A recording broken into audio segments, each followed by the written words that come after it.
Hello, my crafty friends. I hope you're having a fabulous day today.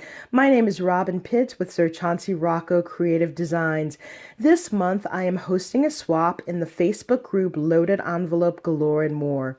Summer is officially here, and I can't think of a better way to celebrate the season than with this adorable flip-flop box. When I created this, I wanted to make something that was really fun, but also very easy to make. I purchased a digital file from the LoriWhitlock.com site, and I will be sure to include a link in the description box below. Before I review this flip-flop box in further detail, let me show you the paper collection that I use. I use the Tropic Vacation paper stack by Recollections. I did purchase this from Michael's about 2 summers ago. This summer I'm trying to do a much better job at dusting off my old paper stacks that have been sitting in my stash. I thought this was perfect with its tropical theme for my 3D flip-flop box. This is my flip-flop box. It measures 7.5 inches. It's 3 inches wide, and the depth is 2.5 inches. I had so much fun making this. It was super easy, and it came together really quickly. On the top, I have fussy cut hibiscus leaves from the paper collection. I did back this on a thicker paper so that it would stand up, and then I've layered 2 flowers together. On the top part here, I have this really fun paper. You have the little bathing suits, the swim trunks, the hibiscus flowers, a cute little bikini. I love this little coconut with a pina colada in it. I think this is just so much fun. On the side, I've included this green rhinestone. Most of you know by watching my videos that I love adding bling and sparkle to my projects, and this is no exception. On the bottom here, I've cut out these beautiful flowers from the paper collection, and I've fussy cut these cute little sunglasses, and then I've popped up this sentiment here that says fun. This is the front of it. And this is what the inside looks like. As you can see, this has ample space to hold a variety of goodies, and I'm going to show you what I've filled this with. So I've completed the right flip-flop. I'm going to grab my materials so that we can make the left flip-flop. I'll be right back. These are the pieces that you will receive in the Lori Whitlock flip-flop file. On the left here, you have 2 flip-flops, and one flip-flop is larger than the other. You also have this wide panel. These pieces will make the bottom of the box. So I'm going to set this aside for a moment, and we're going to focus on the top part. We have these 2 pieces, which will form the lid. We have decorative pieces, which will be glued on to these pieces here. And that's what this is right here. We have a decorative piece cut out, and then we have a larger and then a smaller flip-flop base. So what I'm first going to do is glue the decorative strip onto the lid, just like so. So I've glued on the first piece, and I'm going to glue this second piece on. Now when I put this piece down, I want to make sure that it is in the center of this box so that you have a little border on the top and the bottom, just like I did here. So I'm going to put this right here in the middle.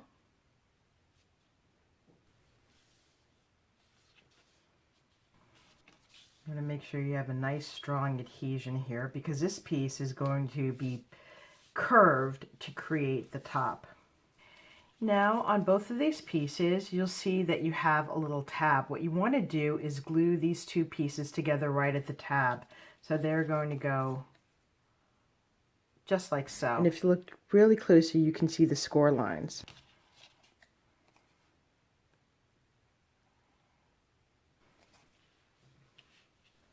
And you want to line these pieces up just like so that there's one continuous strip. Now, one thing that I want to mention is that when you construct this box, you do want to use a thicker cardstock. I would recommend 80 or 120 pound cardstock. You want this box to be as sturdy as possible because you will be filling it with items. And so for this, I layered this up with 2 sheets of paper and then a decorative paper. So as you can see, this is very, very sturdy. So I think my pieces have dried. And what I'm now going to do is start folding in these tabs here, just like so. Now you want to give this strip of paper some curves. You want to run it along the side of your desktop to curve it. Once you have your piece curved, you want to grab the base of the flip-flop. Now, as I mentioned, there's one piece that is slightly larger. I don't know if you can see this. This back piece is slightly larger. You want to put that off to the side, and you want to take the smaller piece. Now we're going to make the top lid. You want to make sure that you pay close attention to the direction of your flip-flop. We've already made the right box. We're going to make the left box. In my Cricut Design Space file, I created another one of these decorative layers, and I reversed the layout of it so that I could have a nice pair of shoes. What you get in the file is this one file that's facing to the left. So I have the smaller flip-flop base. And what I'm going to do is figure out where I want this top lid to start. And I think I'm going to start roughly about halfway through. And so I'm going to grab my art glitter glue, and I'm going to put glue on these tabs, and then we're going to attach the tabs to the base. You just have to put the glue right up to where the score line is.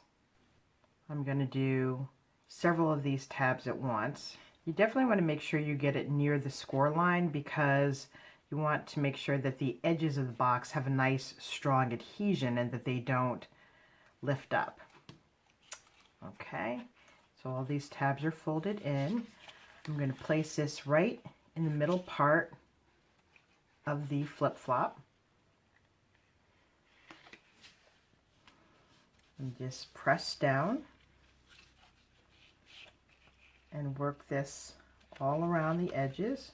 I'm actually going to turn this around.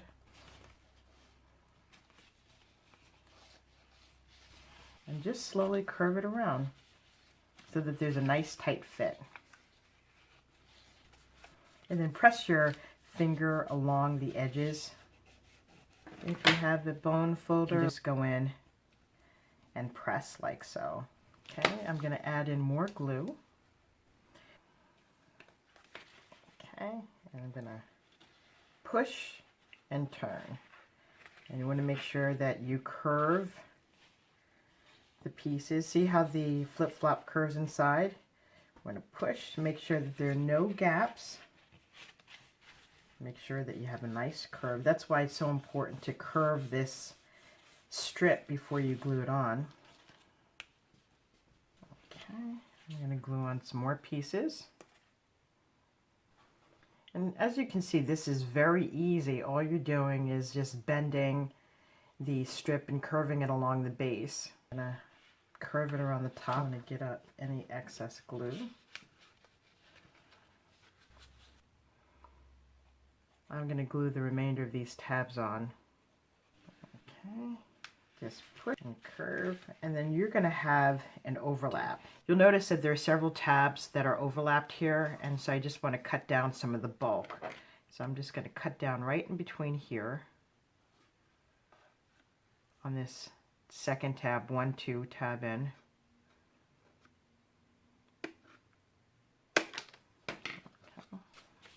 And you may need a little more glue here on the tab right here where it overlaps.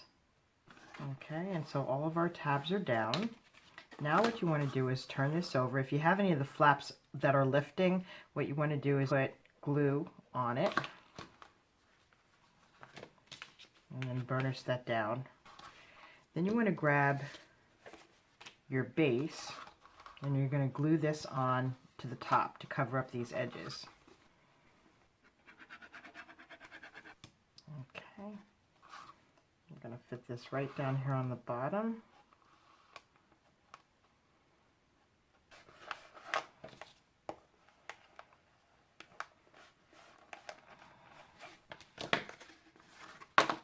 Okay.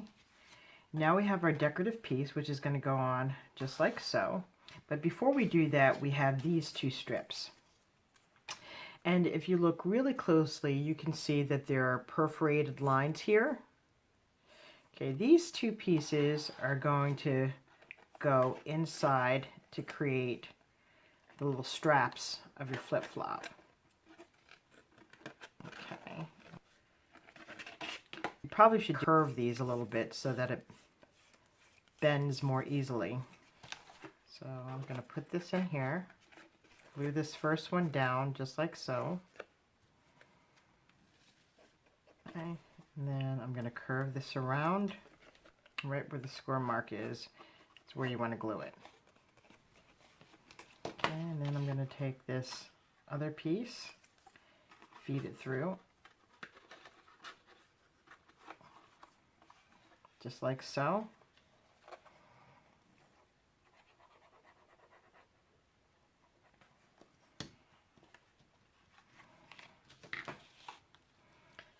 Burnish it and make sure that it's got a nice hold. And then feed it through this other slot here. And bend right on the score line.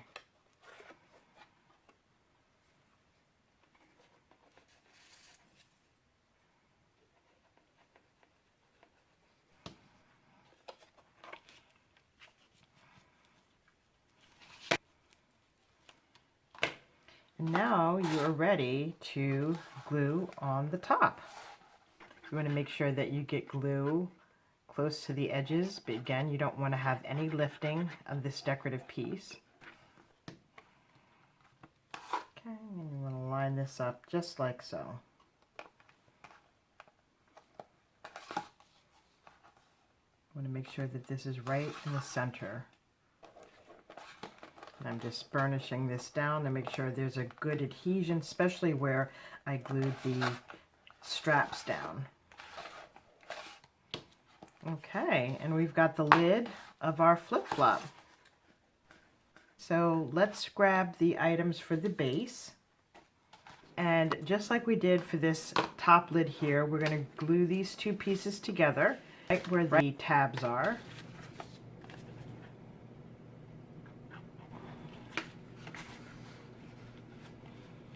And then you want to glue it just like so. Give that a few seconds to dry. Now I'm going to fold down all of these tabs. We're now going to assemble the bottom of the box, and just like the top, we have two flip-flops.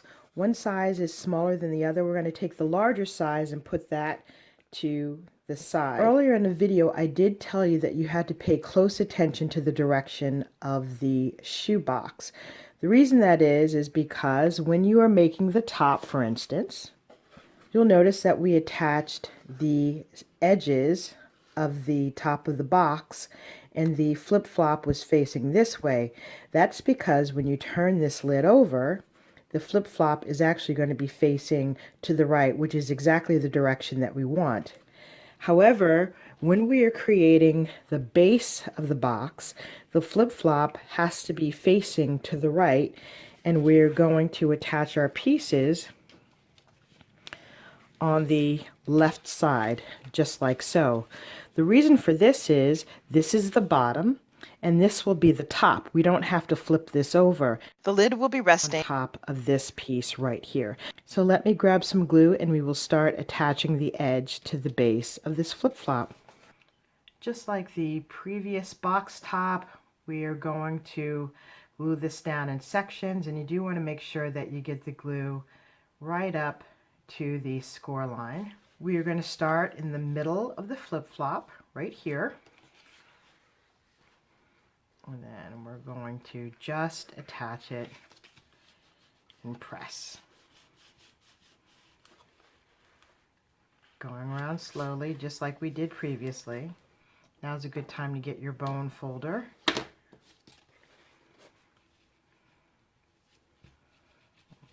put some more glue down. Okay,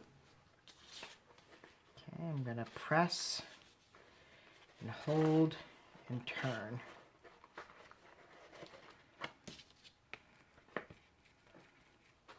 I'm going to put glue on the rest of these tabs. Okay.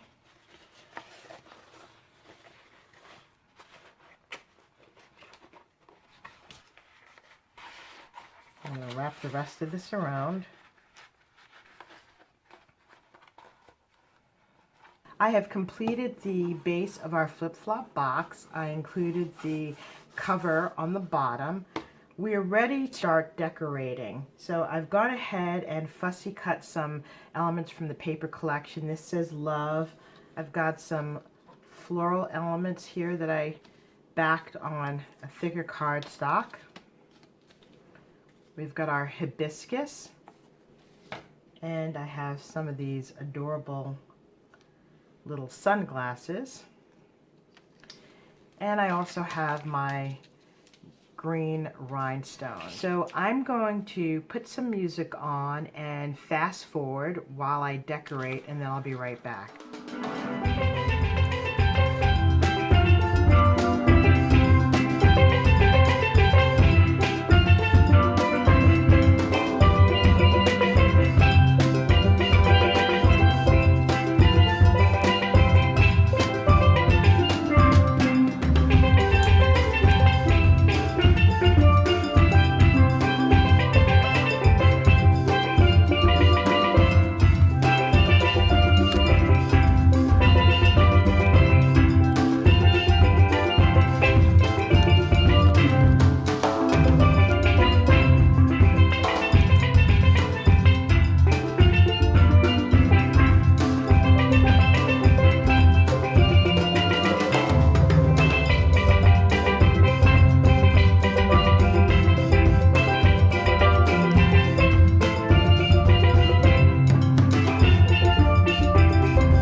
Flip-flop boxes are now complete. This is the one that we were just working on. I did go and add a rhinestone pearl to the center of the flowers. These are the cut-aparts, the little sunglasses, and the sentiment. I love these sunglasses. I think I'm going to go back and add in some glossy accents. Now what we need to do is fill these boxes with some fun goodies. I'm going to take off the lids. And I have some yellow crinkle paper that I'm going to fill the box with. Put a little bit more in.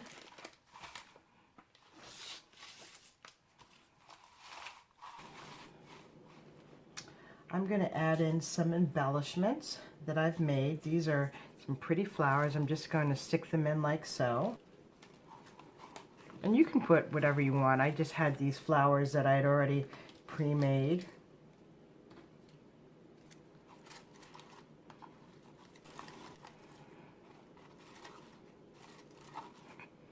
And I'm going to put in a few bows in the front just to fill this up.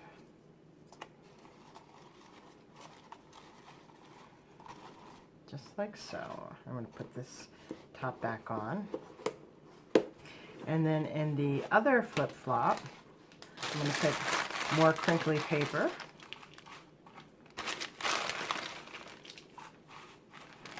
And I'm going to put a little pedicure set here. I have some body cream, which is this coconut oil and sea salt. I have these fun nail polish colors.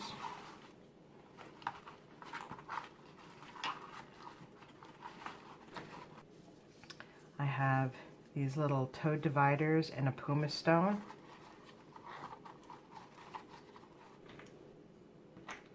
I have this little foot brush and then a nail clip. And that makes a nice little gift. This concludes the tutorial of my flip-flop box. If you like this video, please do leave a comment, subscribe to my channel, and don't forget to hit that little bell so that you will be notified each time I upload a new video. Thank you so much for joining me, and I look forward to seeing you on my next video. Bye for now, and happy crafting.